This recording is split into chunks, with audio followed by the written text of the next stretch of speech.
ঘন কুয়াশা আর শীতে বিপর্যস্ত সারা দেশের জনজীবন। সর্বনিম্ন তাপমাত্রা সৈয়দপুরে 8.4 ডিগ্রি সেলসিয়াস। খুব ঠান্ডা চলেছে, ঠান্ডাতে থাকা যায় না। প্রচন্ড শীত, তুষার বৃষ্টির মতন বৃষ্টি করতেছে। কাজ কামের সমস্যা, মানুষ চলাচল করতে পারতেছে না, ঠিক মতো বের হতে পারতেছে না। ঠান্ডার প্রকোপে লোকজন ঘর থেকে বের হতে পারছে না। হাসপাতালে বেড়েছে ঠান্ডাজনিত রোগে আক্রান্তের সংখ্যা। বাচ্চা যদি ঘন ঘন শ্বাস নেয়, শ্বাস নেওয়ার সময় যদি বুকটা ভিতরে ডেবে যায় আর বুকের দুধ খাওয়া কমিয়ে দেয়, এই তিনটা লক্ষণ হচ্ছে সাধারণত ব্রঙ্কিওলাইটিস বা নিউমোনিয়ার প্রাথমিক লক্ষণ। শীতের তীব্রতা থাকবে আরও দুদিন। শীতের অনুভূতিটা ঢাকা সহ সারা দেশেই বেড়ে গেছে। এটা আরো 2-3 দিন অব্যাহত থাকতে পারে। দেখছিলেন প্রধান শিরোনাম। সন্ধ্যার সময় সঙ্গে আছি আমি জাফর সাদিক এবং আমি পারমিতাহীন। এবার অন্যান্য শীর্ষ সংবাদ। গাজীপুরে টায়ার কারখানায় ভয়াবহ আগুনে 5 জনের মৃত্যু। সিলেট শাহজালাল বিশ্ববিদ্যালয়ে অধ্যাপকের গাড়ি চাপায় কলেজ শিক্ষক সহ 2 পথচারী নিহত। যে কোনো পরিস্থিতিতে জয় করার মানসিকতা নিয়ে দেশকে এগিয়ে নিতে কাব স্কাউটদের প্রতি প্রধানমন্ত্রীর আহ্বান। ভিডিও কনফারেন্সে 8ম জাতীয় কাব ক্যাম্পুরির উদ্বোধন। চট্টগ্রামে চিকিৎসকদের ধর্মঘটে 4র্থ দিনের মতো অচল বেসরকারি ক্লিনিক ও ডায়াগনস্টিক সেন্টার, ব্যাহত চিকিৎসা কার্যক্রম, রোগীদের দুর্ভোগ চরমে। অমর একুশে গ্রন্থমেলার প্রস্তুতি চলছে জোরে সোরে। নির্ধারিত সময়ে কাজ শেষ হওয়ার আশা। প্রকাশকদের উপর উগ্রবাদীদের হামলার ঘটনায় শঙ্কা। এবং প্রবল তুষারঝড়ের কবলে যুক্তরাষ্ট্রের বেশ কয়েকটি অঙ্গরাজ্য, সব রেকর্ড ছাড়িয়ে যাবার আশঙ্কা। এ পর্যন্ত 8 জনের মৃত্যু।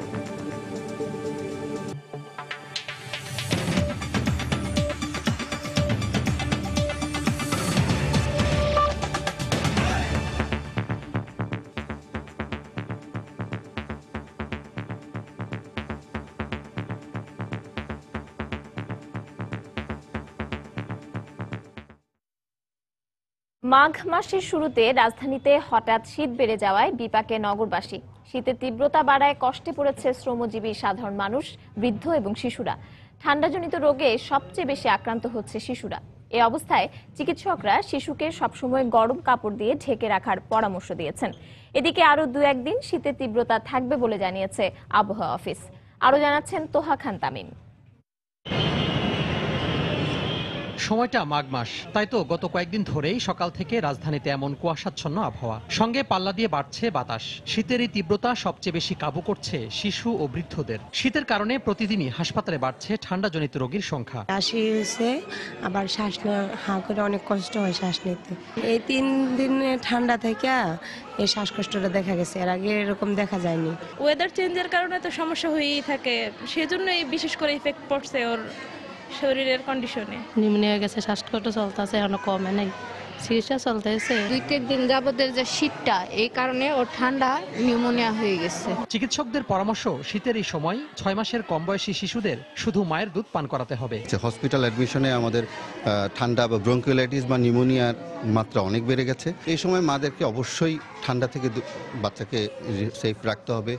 ঘরে যদি ঠান্ডা থাকে, বিশেষ করে ছোট ছোট বাচ্চা 2 মাস 3 মাস, ঘরটাকে কিভাবে গরম রাখা যায়। 6 মাসের আগে বাচ্চারা শুধুমাত্র বুকের দুধ খাবে। শরীরটাকে যদি সবসময় গরম রাখে, গরম কাপড় চোপড় পরিয়ে রাখে, পাটা ঠান্ডা হয়ে যায়, ওখানে একটু পা মোজা ব্যবহার করা, মাথাটা ঠান্ডা হয়ে যায়, মাথা টুপি ব্যবহার করা। এদিকে আবহাওয়া অফিস বলছে শীতের তীব্রতা থাকবে আরো 2-1 দিন। বৃষ্টি হয়ে যাওয়ার পর সাধারণত তাপমাত্রা কমে যায় এবং সেই হিসাবেই তাপমাত্রাটা কমে গেছে। ঢাকায় তাপমাত্রা আছে 13.2 ডিগ্রি, সবচেয়ে কম। গত 2 দিনে আপনার বাতাসের গতিটা একটু বেড়েছে। উত্তর পশ্চিম দিক থেকে যে বাতাসটা আসছে, এটা আরো 2-3 দিন অব্যাহত থাকতে পারে। তারপর থেকে আমরা আশা করছি যে তাপমাত্রা আবার বাড়বে। রাজধানীতে বেলা বাড়ার সঙ্গে সঙ্গে সূর্যের দেখা পাওয়ায় কিছুটা স্বস্তিতে ছিন্নমূল মানুষ। তোহা খান তামিম, সময় সংবাদ, ঢাকা। এদিকে ঘন কুয়াশা আর শীতে বিপর্যস্ত হয়ে পড়েছে দেশের বিভিন্ন অঞ্চল। এতে জনজীবনে নেমে এসেছে স্থবিরতা। সকালে নীলফামারীর সৈয়দপুরে সর্বনিম্ন তাপমাত্রা 8.4 ডিগ্রি সেলসিয়াস রেকর্ড করা হয়েছে। আমাদের রিপোর্টার ও জেলা প্রতিনিধিদের পাঠানো তথ্য ও ছবি নিয়ে ডেস্ক রিপোর্ট। শীত জেঁকে বসেছে উত্তরের জেলা পঞ্চগড়ে। দিনরাত বৃষ্টির মতো ঝরছে কুয়াশা। দুর্ঘটনা এড়াতে দিনের বেলাতেও হেডলাইট জ্বালিয়ে যানবাহন চলাচল করতে হচ্ছে। জরুরি প্রয়োজন ছাড়া কেউ ঘর থেকে বাইরে বেরোচ্ছে না। এদিকে হঠাৎ শীত বেড়ে যাওয়ায় ঠান্ডাজনিত বিভিন্ন রোগে আক্রান্ত হচ্ছেন বয়স্ক ও শিশুরা। গত এক সপ্তাহে ঘন কুয়াশা আর তীব্র শীতের কবলে পড়েছে বরেন্দ্র অঞ্চল রাজশাহী। শীতে সবচেয়ে ভোগান্তিতে পড়েছেন খেটে খাওয়া মানুষেরা। আবহাওয়া অফিস জানিয়েছে শনিবার সকালে জেলার সর্বনিম্ন তাপমাত্রা রেকর্ড করা হয় 8.4 ডিগ্রি সেলসিয়াস। ঠান্ডাটা খুবই ঠান্ডা চলছে, খুব ঠান্ডা চলছে, ঠান্ডাতে থাকা যায় না। কাজ কামের সমস্যা, মানুষ চলাচল করতে পারতেছে না, ঠিক মতো বের হতে পারতেছে না। এদিকে ঘন কুয়াশায় ঠাকুরগাঁওয়ে সকালে হেডলাইট জ্বালিয়ে যানবাহন চলাচল করতে দেখা যায়। ঠান্ডার কারণে রাস্তাঘাটে লোকজনের আনাগোনা কমে গেছে। এতে বিপাকে পড়েছে খেটে খাওয়া মানুষ। প্রচন্ড শীত, তুষার বৃষ্টির মতন বৃষ্টি পড়তেছে, মানুষজন তো বাইরে হইতে পারতেছে না। কড়ি ঠান্ডা, কাজ করতে খুব কষ্ট লাগে। ঘন কুয়াশায় সূর্যের দেখা মিলছে না বগুড়ায়। সকালে জেলায় 9 ডিগ্রি সেলসিয়াস তাপমাত্রা রেকর্ড করেছে আবহাওয়া অফিস। তীব্র শীতে জবুথবু হয়ে পড়েছেন দিনাজপুরবাসী। শীতে ঘর থেকে বাইরে যেতে পারছেন না লোকজন। সকালে জেলায় সর্বনিম্ন তাপমাত্রা রেকর্ড করা হয় 8.5 ডিগ্রি সেলসিয়াস। আজকের সর্বনিম্ন তাপমাত্রা 8.5 ডিগ্রি সেলসিয়াস। একই সাথে পশ্চিমা বাতাস প্রবাহিত হওয়ার ফলে আজকে দিনাজপুরের প্রচণ্ড শীত অনুভূত হচ্ছে। এছাড়া কুড়িগ্রাম, লালমনিরহাট, যশোর ও পাবনা সহ দেশের বিভিন্ন এলাকায় ঘন কুয়াশা আর তীব্র শীতে স্থবিরতা নেমে এসেছে জনজীবনে। মনিরুজ্জামান প্রান্ত, সময় সংবাদ। অন্যদিকে তীব্র তুষার ঝড়ের কবলে যুক্তরাষ্ট্র। তুষার ঝড়ে জমা বরফের পরিমাণ সাম্প্রতিক সময়ের যে কোনো রেকর্ড ছাড়িয়ে যাবে বলেও আশঙ্কা করছেন আবহাওয়াবিদরা। ওয়াশিংটনে ঝড়ের তীব্রতা ও ক্ষয়ক্ষতির পরিমাণ সবচেয়ে বেশি হবে বলে ধারণা করা হচ্ছে। দেশটির বিভিন্ন অঞ্চলে তুষার ঝড়ের কবলে পড়ে এ পর্যন্ত অন্তত 9 জন মারা গেছেন। গত দুদিনে বাতিল করা হয়েছে 6,000-এরও বেশি ফ্লাইট। ঘন্টায় প্রায় 50 থেকে 60 কিলোমিটার গতিবেগের অবিরাম এই তুষারঝড়কে বলা হচ্ছে যুক্তরাষ্ট্রের সাম্প্রতিক সময়ের সবচেয়ে ভয়াবহ তুষারঝড়। ওয়াশিংটন থেকে নিউ ইয়র্ক, দেশটির গোটা পূর্বাঞ্চল ঢেকে গেছে পুরো বরফের চাদরে। আবহাওয়ার পূর্বাভাসে বলা হয়েছে ওয়াশিংটন সহ এর আশপাশের অঙ্গরাজ্যগুলোতে প্রায় 76 সেন্টিমিটার পর্যন্ত পুরো বরফ জমতে পারে। সেই সঙ্গে ঘন্টায় সর্বোচ্চ প্রায় 80 কিলোমিটার বেগে বয়ে যেতে পারে বাতাস। এদিকে ইতিহাসের ভয়াবহতম এই তুষারঝড় মোকাবেলায় সর্বোচ্চ প্রস্তুতি নিতে ওয়াশিংটনবাসীর প্রতি আহ্বান জানিয়েছেন সেখানকার mayor Muriel browser. 2 to 2.5 feet of snow. আমি সবাইকে পরিষ্কার করে বলতে চাই, আমরা ইতিহাসের অন্যতম ভয়াবহ একটি তুষারঝড়ের মোকাবেলা করতে যাচ্ছি, যেটি এই মুহূর্তে আমাদের জন্য একটি জীবন মরণ সমস্যা। সবাইকে তাই এই বিষয়টি মাথায় রেখেই এর মোকাবেলা করার আহ্বান জানাচ্ছি। এছাড়াও আপাতত ঘর থেকে বের না হওয়ার পরামর্শ দেওয়া হয়েছে নিউ ইয়র্কবাসীকে। সবাই যার যার ঘরের ভেতরে থাকুন। অন্তত আগামী 2 দিন প্রয়োজন ছাড়া আর কেউ রাস্তায় বের হবেন না। আমি সবাইকে আশ্বস্ত করতে চাই, তুষারঝড় মোকাবেলায় নিউ ইয়র্ক কর্তৃপক্ষ সব ধরনের প্রতিরোধমূলক ব্যবস্থা এরই মধ্যে গ্রহণ করেছে। আমরা পুরোপুরি প্রস্তুত। এদিকে ওয়াশিংটন সহ যুক্তরাষ্ট্রের বেশ কয়েকটি অঙ্গরাজ্যের পর এবার তুষারঝড়ের কারণে নতুন করে জরুরি অবস্থা জারি করা হয়েছে দেশটির আরেক অঙ্গরাজ্য পেনসিলভেনিয়ার ফিলাডেলফিয়া শহরে।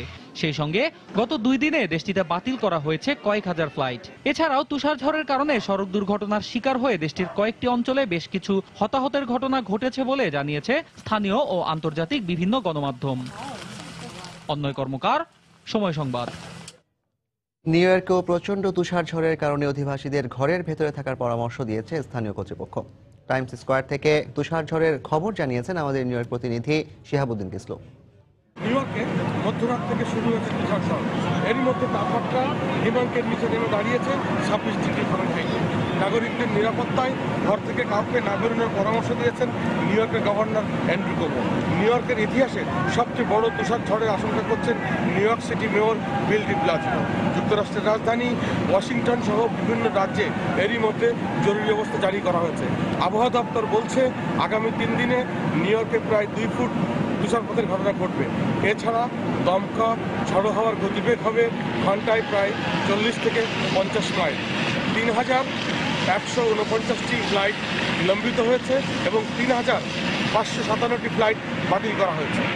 আত্মবিশ্বাসের সঙ্গে কাজ করে যে কোনো পরিস্থিতি মোকাবিলা করে দেশকে এগিয়ে নিতে কাব স্কাউটদের প্রতি আহ্বান জানিয়েছেন প্রধানমন্ত্রী শেখ হাসিনা। সকালে গণভবন থেকে ভিডিও কনফারেন্সে ৮ম জাতীয় কাব ক্যাম্পুরি উদ্বোধন করেন তিনি। এ সময় দুর্যোগে কিংবা জাতীয় অনুষ্ঠানে স্কাউটদের ভূমিকার প্রশংসা করে প্রধানমন্ত্রী বলেন, ভবিষ্যৎকে জয় করে নেয়ার চ্যালেঞ্জ তাদের নিতে হবে।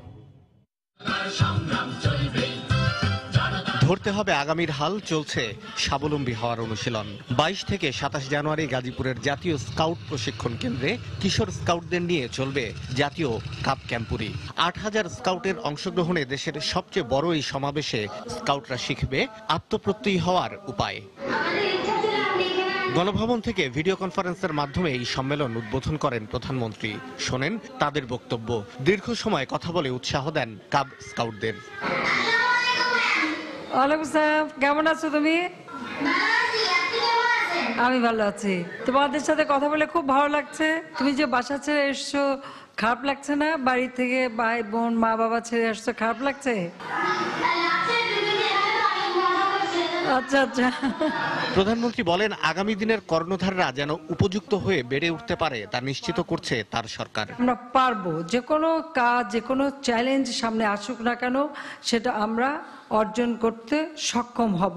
কাজে এই আত্মবিশ্বাসটা সবসময় যেন নিজেদের মধ্যে থাকে, এবং এই জন্যই ক্যাম্পুরি সবসময় এই থিমটা নিয়ে আসা হয়। এই চিন্তাটাই থাকে, মূল স্লোগানটাই থাকে যে আমরা যথাসাধ্য চেষ্টা করব আমাদের আজকের শিশু যারা আগামী দিনে যারা এদেশের কর্ণধার হবে তাদের উপরেই আমরা দায়িত্ব দিয়ে যাচ্ছি। কাজে আমি এটাই চাই যে জ্ঞান বিজ্ঞান প্রযুক্তি শিক্ষা নিয়ে যুগোপযোগী হয়ে দেশকে তোমরা উন্নত করবে, সমৃদ্ধশালী করবে। এর আগে স্কাউটদের মধ্যে কৃতিত্ব অর্জনকারী ৭১ কাব সদস্যকে গণভবনে পুরস্কার তুলে দেন প্রধানমন্ত্রী শেখ হাসিনা। শাহ আলী জয়, সময় সংবাদ, ঢাকা। সন্ধ্যার সময় আরো থাকছে। ২ কোটি টাকা মুক্তিপণের দাবিতে চট্টগ্রামের হাটহাজারী থেকে স্কুল ছাত্র অপহরণ। ৯ দিন পর খাগড়াছড়ি থেকে উদ্ধার, আটক ৬। গাজীপুরে একটি পুরনো টায়ার গলানোর কারখানায় ভয়াবহ আগুনে ৫ জনের মৃত্যু হয়েছে। এ ঘটনায় আহত হয়েছেন আরো ১০ জন। ফায়ার সার্ভিস জানায়, বিকেলে পুবাইলের ওই কারখানার একটি টিন শেড ঘরে বিকট শব্দে বয়লার বিস্ফোরিত হয়। এতে মুহূর্তে এই পুরো কারখানায় আগুন ছড়িয়ে পড়ে। এ সময় কারখানার পাশ দিয়ে রিকশায় যাওয়ার সময় আগুনে দগ্ধ হয়ে চালক সহ ২ জনের মৃত্যু হয়। এছাড়া আগুনে আরো ৩ শ্রমিকের মৃত্যু হয়। এর মধ্যে নিহত জলি বারুইবাড়ি সরকারি প্রাথমিক বিদ্যালয়ের শিক্ষক বলে জানিয়েছেন স্থানীয়রা। এতে আহত ১০ জনকে প্রথমে টঙ্গী সরকারি হাসপাতালে নেওয়া হয়, পরে উন্নত চিকিৎসার জন্য তাদের ঢাকা মেডিকেল কলেজ হাসপাতালে পাঠানো হয়। খবর পেয়ে জয়দেবপুর ও টঙ্গী ফায়ার স্টেশনের ৬টি ইউনিট ঘটনাস্থলে পৌঁছে প্রায় ১.৫ ঘন্টা চেষ্টায় আগুন নিয়ন্ত্রণে আনে।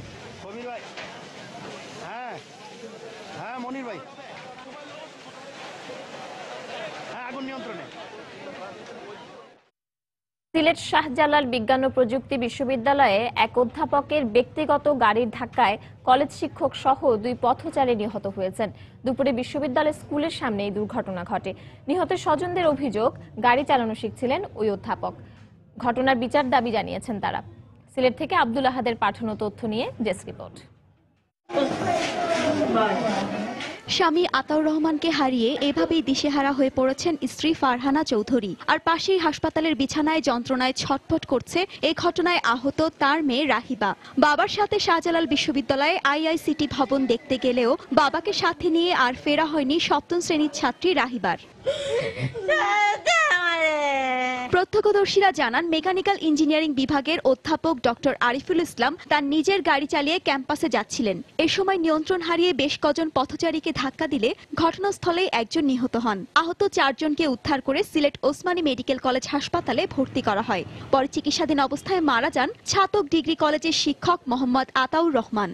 টিচার তার কলিগরাও আছে এখানে, এমনি বেড়ানি যায়, অনেক সময় হাঁটাতে যায় না আর কি। ওই গাড়িটা মানে ওনার উপরে চলে আসছে আর কি। কারে ধাক্কা দেয় তিনজন মানুষের ক্ষতি করছে, 2জন মানুষ নিহত হচ্ছে, 1জন মানুষ আহত হচ্ছে। আমার যে বাবা মারা গেছেন, আপনি কি ধরনের বিচার চান? আমি চাই ওর ফাঁসি হোক। এদিকে খবর শুনে ওসমানী মেডিকেল কলেজ হাসপাতালে ভিড় করেন নিহতের স্বজন ও সহকর্মীরা। তাদের অভিযোগ, ড্রাইভিং লাইসেন্স না পেয়ে ক্যাম্পাসে গাড়ি চালাচ্ছিলেন ওই শিক্ষক। উনি নতুন ড্রাইভ শিখতেছিলেন, শেখার সময় গিয়ে তিনি অ্যাক্সিডেন্টটা করেন। পূর্ণাঙ্গভাবে জেনে কিন্তু ড্রাইভ করাটা উচিত। ফৌজদারি অপরাধ, এই বিষয়ে আমরা ঘটনাস্থল থেকে সব রকম আলামত সংগ্রহ বিষয়গুলো আমরা সম্পন্ন করে ফেলেছি। আমরা তাদেরকে ধরার চেষ্টা করছি। এদিকে দুর্ঘটনার পর গাড়িটি পুলিশ জব্দ করলেও পলাতক রয়েছেন অধ্যাপক ডক্টর আরিফুল ইসলাম। সময় সংবাদ, সিলেট। ঢাকা মহানগর আওয়ামী লীগের ভারপ্রাপ্ত সভাপতি এম.এ. আজিজের প্রথম জানাজা অনুষ্ঠিত হয়েছে। বঙ্গবন্ধু এভিনিউয়ে দলের কেন্দ্রীয় কার্যালয়ের সামনে অনুষ্ঠিত হয় তার প্রথম জানাজা। এর আগে আওয়ামী লীগের সাধারণ সম্পাদক সৈয়দ আশরাফুল ইসলাম, কেন্দ্রীয় নেতারা এবং দলের অসংখ্য নেতাকর্মী আওয়ামী লীগ অফিসের সামনে জড়ো হন এম.এ. আজিজকে শেষ শ্রদ্ধা জানাতে। এছাড়া অন্য রাজনৈতিক সামাজিক সংগঠনের নেতাকর্মীরাও সমবেত হন। এর আগে এম.এ. আজিজের প্রতি শেষ শ্রদ্ধা জানাতে তার বাসায় যান দলীয় সভাপতি প্রধানমন্ত্রী শেখ হাসিনা। শোক সন্তপ্ত পরিবারের সদস্যদের সমবেদনা জানান তিনি। এর আগে সকালে পুরান ঢাকার নিজ বাসায় অসুস্থ হয়ে পড়লে ঢাকা মেডিকেল কলেজ হাসপাতালে ভর্তি করা হয় এম.এ. আজিজকে। সেখানে দুপুর 1টার দিকে মারা যান তিনি। মৃত্যুর সংবাদ পেয়ে ঢাকা মেডিকেলে ছুটে যান আওয়ামী লীগের বিভিন্ন পর্যায়ের নেতাকর্মীরা।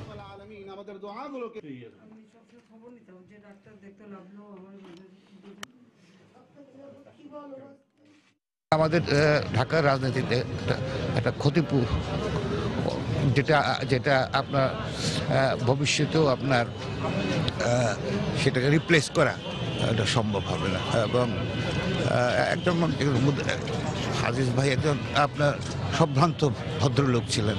এই বর্তমান রাজনীতি প্রেক্ষাপটে এম.এ. আজিজ তার রাজনীতি আমরা আরো কিছুদিন হয়তো আশা করতাম। চিকিৎসকদের ধর্মঘটে টানা 4 দিন ধরে ব্যাহত হচ্ছে চট্টগ্রামের চিকিৎসা কার্যক্রম। ঘন্টার পর ঘন্টা অপেক্ষা করেও ডাক্তারের দেখা না পেয়ে ফিরে যাচ্ছেন দূর দূরান্ত থেকে আসা রোগীরা। চিকিৎসকদের ডাকা ধর্মঘটে সব বেসরকারি ক্লিনিকের পাশাপাশি নগরীর ডায়াগনস্টিক সেন্টারগুলো বন্ধ রয়েছে। আরো জানাচ্ছেন পার্থপ্রতিম বিশ্বাস। হাসপাতাল খোলা থাকলেও নেই চিকিৎসক, তাই এভাবে অসুস্থ বৃদ্ধ মাকে নিয়ে ফিরে যাচ্ছেন তার ছেলে। তার মতো অনেক পরিবারকেই চিকিৎসক না থাকায় ফিরে যেতে হচ্ছে। এর মধ্যে শিশু রোগীদের নিয়ে আসা স্বজনরা পড়েছেন সবচেয়ে বেশি দুর্ভোগে। আর ডায়াগনস্টিক সেন্টারের বাইরে ল্যাব পরীক্ষার জন্য ঘন্টার পর ঘন্টা দাঁড়িয়ে অপেক্ষায় থাকা রোগীদের অসহায়ত্ব পৌঁছেছে চরমে। দিন ধরে ডাক্তার অপেক্ষায় ছিলাম, ডাক্তাররা বলছে ওনাদের ধর্মঘট চলতেছে, সেজন্য আসতে পারতেছে না। বাধ্য হয়ে আজকে বাসায় নিয়ে যাচ্ছি আমরা। বাচ্চাটাকে দেখানোর কথা ছিল গত বৃহস্পতিবার, আমি বৃহস্পতিবারে দেখাতে পারিনি। আজকে শুক্রবার, শনিবার। এখন আমার পেশেন্টের অবস্থা তো বেশি ভালো না। আজকে ডাক্তার পাচ্ছি না, অনেক কষ্টের মাধ্যমে রাখছি যে এখন 20,000 টাকা বিল উঠতেছে, কিন্তু ডাক্তার নাই। চতুর্থ দিনের মতো চলা ধর্মঘটে ভুক্তভোগীরা অবিলম্বে চিকিৎসকদের ধর্মঘট প্রত্যাহারের দাবি জানান। কোনো একটা বিষয়কে নিয়ে এটা তো সমাধানের মধ্যে যদি না আসে, তাহলে তো সাধারণ মানুষ তো কষ্ট পাবে। আসলে দুই পক্ষের সমাধান হয়ে গেলে আমরা তাৎক্ষণিক একটা চিকিৎসা সেবা পাইতাম। এদিকে শনিবার বিকালে মামলা প্রত্যাহার না হওয়া পর্যন্ত ধর্মঘট চালিয়ে যাবে বলে জানিয়েছে বিএমএ চট্টগ্রাম শাখার নেতারা। 9 দিন পর্যন্ত বিএম এর পক্ষ থেকে এত কিছু হয়েছে, একটা স্টেটমেন্টও দেয় নাই, ওদের কথাও বলি না, কারণ ওদের সেন্টিমেন্টের সাথে ওদের কষ্ট, যার লস হয় সে বুঝে কারোর কি লস হয়। সেই কারণে আমরা যাই না, এটা কমপ্লিকেশনে মারা গেছে। 2 নম্বর হলো আমরা কোনো মতে যুদ্ধ ঘোষণা করি নাই। এই অনেকগুলি ঘটনার পরে এই একটাতে আমার বাধ্য হিসেবে রাষ্ট্রে এসে আমরা রেখেছি, আমরা যুদ্ধ ঘোষণা করি। কোথাও আমরা একটা ব্যানার দিয়ে আপনাদের তো আমরা হাসপাতালে চিকিৎসা করা বন্ধ করে নেব। সুতরাং আপনারা আমাদের বন্ধু, আমরা চাই আপনারা আমাদের বন্ধু হিসাবে আমাদেরকে সহযোগিতা করুন। আমরা চাই আমাদের তদন্তের মাধ্যমে দোষী সাব্যস্ত হলে যে কোনো ধরনের সাজা আমরা মেনে নিতে প্রস্তুত। অন্যদিকে বেসরকারি হাসপাতাল ও ডায়াগনস্টিক সেন্টার বন্ধ থাকায় চাপ বেড়েছে চট্টগ্রাম মেডিকেল কলেজ হাসপাতালে। এতে হিমশিম খেতে হচ্ছে চিকিৎসকদের। অস্ত্রোপচারের সময় রোগীর পেটে ব্যান্ডেজ রেখে দেয়া এবং অবহেলায় রোগীর মৃত্যুর অভিযোগে চট্টগ্রাম মেডিকেল কলেজ হাসপাতালের 3 চিকিৎসকের বিরুদ্ধে মামলা করা হয়। এর প্রতিবাদে গত 20 জানুয়ারি দুপুরে বিএমএ চট্টগ্রাম শাখার সভাপতি ডাক্তার মুজিবুল হক এ ধর্মঘটের ঘোষণা দেন। পার্থপ্রতিম বিশ্বাস, সময় সংবাদ, চট্টগ্রাম। সন্ধ্যার সময় আরো থাকছে। ভোলার উপকূলীয় চরাঞ্চলে ফাঁদ ও বিষটোপ দিয়ে নির্বিচারে চলছে পাখি নিধন, বিক্রি হচ্ছে বিষাক্ত মাংস। পাখির সংখ্যা কমার পাশাপাশি হুমকিতে মানব স্বাস্থ্য। অমর 21 গ্রন্থমেলার প্রস্তুতি শেষ পর্যায়ে চলছে স্টল নির্মাণ ও সাজসজ্জার কাজ। প্রকাশকরা প্রতিদিনই বুঝে নিচ্ছেন স্টল। তবে ব্লগার ও প্রকাশকদের উপর উগ্রবাদীদের হামলার ঘটনায় কিছুটা শঙ্কায় রয়েছেন তারা। এদিকে বইমেলার অবকাঠামো নির্মাণের জন্য কাজ বরাদ্দ পাওয়া প্রতিষ্ঠান ও কর্মরত শ্রমিকরা জানিয়েছেন নির্ধারিত সময়ের মধ্যেই পুরো আয়োজনের কাজ শেষ করতে পারবেন তারা। সামিউল মুইদের রিপোর্ট। রাজধানীর সোহরাওয়ার্দী উদ্যানে হাতুড়ি পেরেক ও বাঁশের কাঠামোর ভিত্তি বলে দিচ্ছে সময় ঘনিয়ে আসছে ২১শে বইমেলার। চলছে শেষ সময়ের প্রস্তুতি। প্রতিদিন সকাল থেকে মধ্যরাত পর্যন্ত বইমেলার পুরো অবকাঠামো নির্মাণ করার জন্য পরিশ্রম করছেন অর্ধশতাধিক শ্রমিকের একটি দল। বাংলাদেশের ভিতরে কাজ করছি 10 তারিখে, 6 দিনের কাজ করছি 15 তারিখে। পার্টিশনের রাখ করছি, ভিতরে বক্স হবে, এগুলি করতেছি, র‍্যাক বানাইতেছি। এদিকে বইমেলার অবকাঠামো নির্মাণ কাজ পাওয়া প্রতিষ্ঠান জানিয়েছে চলতি বছর বইমেলায় গুচ্ছ আকৃতিতে স্টল ও প্যাভিলিয়ন নির্মাণ করা হচ্ছে। নতুন এই কাঠামো বইমেলার স্টলগুলোতে বৈচিত্র্য আনবে। একটা গুচ্ছের ভিতর আপনার বড় প্যাভিলিয়ন থাকবে একটি, তার চারদিক ধরে আপনার 3টার স্টল কেউ নিচ্ছে, 2টার স্টল, সিঙ্গেল স্টল সবগুলো থাকতেছে। প্রকাশকরা জানিয়েছেন প্রতিদিনই স্টল বুঝে পাচ্ছেন তারা, তবে মেলার প্রবেশপথ ও শিশুদের প্রবেশ সহ অন্যান্য কিছু সুবিধা বাড়ানো দরকার। গেট যেটা আছে এটাতে খুবই অপ্রীতিকর অবস্থা হয়, 2-1টা জায়গা ভেঙে গেট করে দেওয়া হয় তাহলে সবচেয়ে সুবিধা হয়। মেইন রোড থেকে ঢুকতে এই রাস্তাগুলো যদি সলিং করে দেয়, শিশুরা আসে তাতে করে এই ধুলাবালির কারণে তাদের ঠান্ডা লেগে যায়। জাগৃতির প্রকাশক ফয়সাল আরিফিন দীপনকে হত্যা ও শুদ্ধস্বরের প্রকাশক আহমেদুর রশিদ চৌধুরী টুটুলের ওপর হত্যা চেষ্টার ঘটনার পর বইমেলা হচ্ছে। একের পর এক হামলার ঘটনা প্রকাশকদের মাঝে এক ধরনের শঙ্কা কাজ করছে। একটা পর একটা ঘটনা ঘটছে, দীপেনের মতো ভালো একটি ছেলেকে মেরে ফেলছে, সেই ক্ষেত্রে তো কিছুটা নিরাপত্তার ঝুঁকি থেকেই যায়। চলতি বছরের বইমেলায় বর্ধমান হাউস সংলগ্ন বাংলা একাডেমি প্রাঙ্গণ ও সোহরাওয়ার্দী উদ্যান মিলিয়ে প্রায় 650 স্টল ও 15টি প্যাভিলিয়ন থাকবে বলে জানিয়েছেন সংশ্লিষ্টরা। সামিউল মুহিত, সময় সংবাদ, ঢাকা। চট্টগ্রামের হাটহাজারী থেকে অপহরণের 9 দিন পর এক স্কুল ছাত্রকে উদ্ধার করেছে পুলিশ। সকালে খাগড়াছড়ির গুইমারা থেকে তাকে উদ্ধার করা হয়। পুলিশ জানায় গত 13 জানুয়ারি সন্ধ্যায় হাটহাজারীর উপজেলা গেট এলাকায় নিজ বাড়ি থেকে 7ম শ্রেণীর ছাত্র আপনকে অপহরণ করা হয়। পরে মুঠোফোনে পরিবারের কাছে 2 কোটি টাকা মুক্তিপণ দাবি করে অপহরণকারীরা। এ ঘটনায় শিশুর মা থানায় একটি সাধারণ ডায়েরি করলে অভিযানে নামে পুলিশ। পরে গতরাতে হাটহাজারীর বিভিন্ন এলাকায় অভিযান চালিয়ে জড়িত সন্দেহে নুরুদ্দিন ও অপু দাস সহ 6 জনকে আটক করে পুলিশ। তাদের তথ্য অনুযায়ী অভিযান চালিয়ে খাগড়াছড়ি থেকে শিশুটিকে উদ্ধার করা হয়।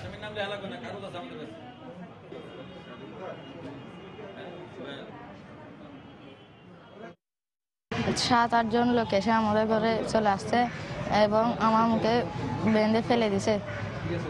আমার মুখে বাঁধতেছে, তারপর আমাকে মুখ বেঁধে দিছে, বলতেছে যে তুমি যদি বেশি চিৎকার করো তাহলে তোমার মুখে জমা করে দেবো। তাকে উদ্ধারের সাথে সাথে যে অপহরণ চক্র যারা আছে, মেইন যে প্রধান যে এখানে নুরুদ্দিন, সে পূর্বেও আরও বেশ কিছু অপহরণ মামলার আসামি এখানে অনেকগুলি অপহরণ করেছিল, তারই নেতৃত্বে রয়েছে তাদের যে চক্র, সেখানে মোট 6 জনকে আমরা গ্রেপ্তার করতে সক্ষম হই। আর 1-2 দিনের মধ্যে তাকে ভারতে পাচারের উদ্দেশ্যে এই বিষয়টা করতেছিল তারা। ঢাকা আন্তর্জাতিক বাণিজ্য মেলার 23তম দিন আজ। ক্রেতা দর্শনার্থীদের সমাগমে জমে উঠেছে মেলা।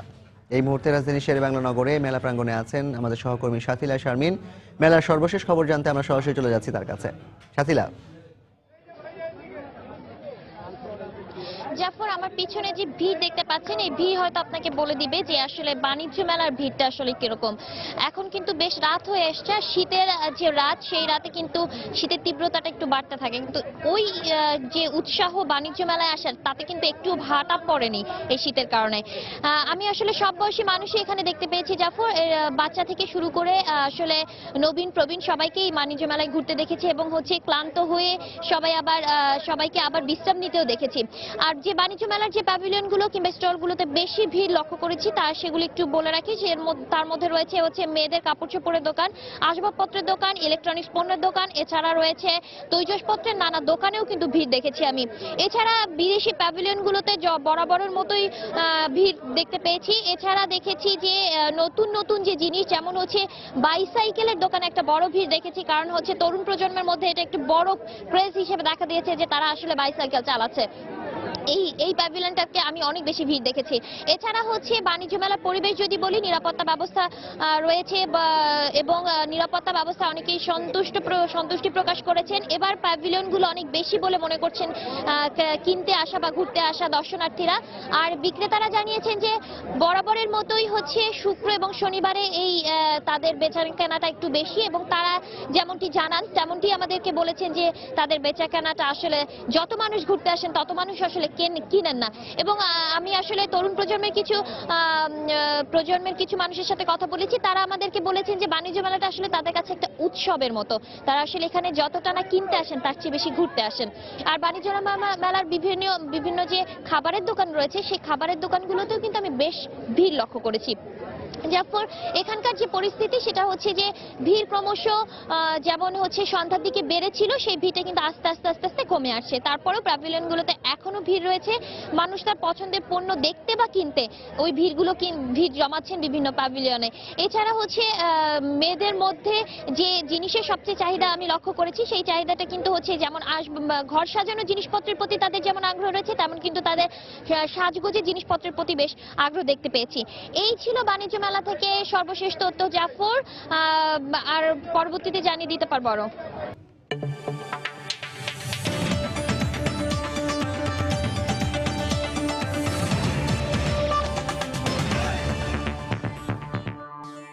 ফ্রেমে ফ্রেমে আগামী স্বপ্ন এই স্লোগানে ঢাকা সহ দেশের 3টি শহরে শুরু হয়েছে আন্তর্জাতিক শিশু চলচ্চিত্র উৎসব 2016। বিকেলে কেন্দ্রীয় পাবলিক লাইব্রেরি চত্বরে জমকালো আয়োজনে উৎসব উদ্বোধন করেন অর্থমন্ত্রী আবুল মাল আব্দুল মুহিত। এ সময় পতাকা উত্তোলন ও বেলুন ওড়ানো ছাড়াও জাতীয় সঙ্গীত ও উৎসব সঙ্গীতে অংশ নেন অতিথি ও উৎসবে অংশগ্রহণকারীরা। 7 দিন ব্যাপী চলচ্চিত্র উৎসবে 30টি দেশে 2 শতাধিক শিশুতোষ চলচ্চিত্র প্রদর্শন করা হবে। উদ্বোধন শেষে সন্ধ্যায় শওকত ওসমান মিলনায়তনে আলোচনা সভার আয়োজন করে উৎসব পরিষদ। অনুষ্ঠানে অর্থমন্ত্রী ছাড়াও সংস্কৃতি মন্ত্রী আসাদুজ্জামান নূর ও দেশের অন্যতম শিশুতোষ চলচ্চিত্র পরিচালক মোর্শেদুল ইসলাম উপস্থিত ছিলেন। ঢাকা ছাড়াও শিশু চলচ্চিত্র উৎসব অনুষ্ঠিত হচ্ছে সিলেট ও রাজশাহী বিভাগে।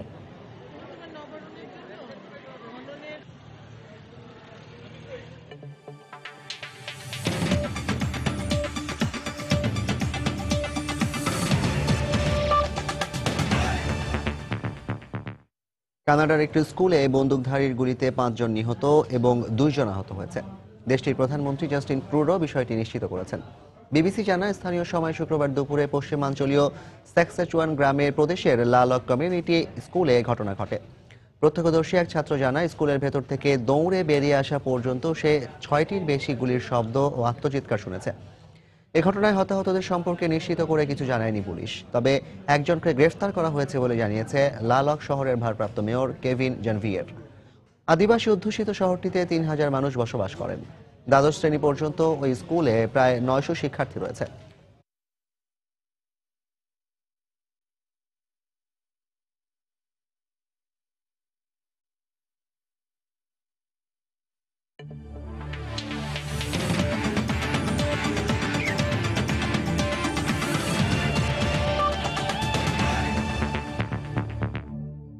যুব বিশ্বকাপের খবর।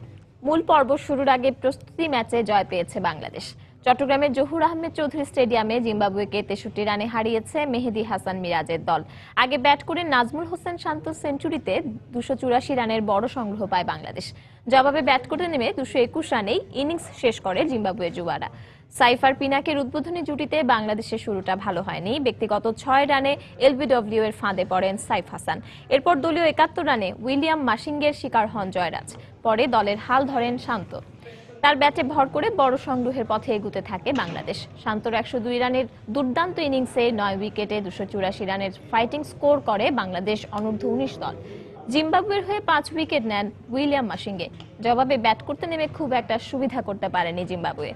দলের স্কোর 3 অঙ্কে পৌঁছানোর আগেই 3 উইকেট হারায় জিম্বাবুয়ানরা। তবে স্রোতের বিপরীতে সেঞ্চুরি করে দলকে এগিয়ে নেয়ার চেষ্টা করেন রায়ান মারে, কিন্তু ইয়াং টাইগারদের বোলিং তোপে কোনো ব্যাটসম্যানই রায়ানকে সঙ্গ দিতে ক্রিজে বেশিক্ষণ টিকতে পারেননি।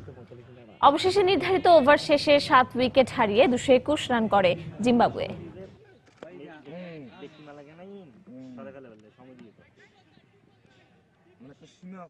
আইসিসি অনূর্ধ্ব-19 বিশ্বকাপের ভেন্যুগুলোর নিরাপত্তা ব্যবস্থা নিয়ে র্যাবের মহাপরিচালকের সঙ্গে বৈঠক করেছে আইসিসি নিরাপত্তা দল। রাজধানীর একটি হোটেলে এ বৈঠক অনুষ্ঠিত হয়। সভা শেষে ভেন্যুগুলোর নিরাপত্তা নিয়ে সন্তুষ্টির কথা জানিয়েছেন আইসিসি কর্মকর্তারা। যুব বিশ্বকাপে অংশ নিতে ইতিমধ্যেই সবগুলো দলই বাংলাদেশে এসে পৌঁছেছে। মূল পর্ব মাঠে গড়ানোর আগে শনিবার শন নারিসের নেতৃত্বে আইসিসি নিরাপত্তা প্রতিনিধিরা ভেন্যুগুলোর নিরাপত্তা নিয়ে র্যাবের সঙ্গে কথা বলেন। সভা শেষে র্যাবের বিশেষ ডগ স্কোয়াড নিয়ে মহড়াও প্রদর্শন করা হয়। এ সময় বিশ্বকাপ চলাকালীন ভেন্যু ও হোটেলগুলোতে সর্বোচ্চ নিরাপত্তা দেওয়া হবে বলেও র্যাবের পক্ষ থেকে আশ্বাস দেওয়া হয়। আগ্নেয়াস্ত্র বহনকারী যানবাহন চিহ্নিত করতে বিশেষ প্রযুক্তি ভিটিএস এবং জিপিএস এর পাশাপাশি সাদা পোশাকে র্যাবের প্রতিনিধি দলও কাজ করবে। আগামী 27 তারিখ থেকে আমরা হোস্ট করব। ইতিমধ্যে সকল টিম বাংলাদেশের জঙ্গি হামলা বা কোনো ধরনের আশঙ্কা বা আন্ডার-19 ওয়ার্ল্ড কাপ উপলক্ষে আমরা বিশেষ নিরাপত্তা ব্যবস্থা গ্রহণ করেছি। আইসিসি কর্তৃপক্ষ আমাদের বর্তমান যে নিরাপত্তা রয়েছে তাতে সন্তোষ ব্যক্ত করেছেন। আমরা সর্বাধুনিক সব যন্ত্রপাতি এখানে স্থাপন করেছি এবং আমাদের ভেহিকেল স্ক্যানার ডেপ্লয়েড রয়েছে। আমাদের ডগ স্কোয়াড স্নিফিং ডগস এখানে মোতায়েন রয়েছে। আমাদের বম স্ক্যানার সহকারে বম স্কোয়াড এখানে মোতায়েন রয়েছে। টিম বাস বা তাদের টিম নিয়ে যাচ্ছে এক স্থান থেকে আরেক স্থানে। সেটি আমরা গ্লোবাল পজিশনিং সিস্টেমের মাধ্যমে প্রতি মুহূর্তে আমরা এটাকে তাদের লোকেশন দেখছি। সন্ধ্যার সময়ের এই পর্যায়ে শীর্ষ সংবাদ জানিয়ে দিচ্ছে আরেকবার। ঘন কুয়াশা আর শীতে বিপর্যস্ত সারা দেশের জনজীবন।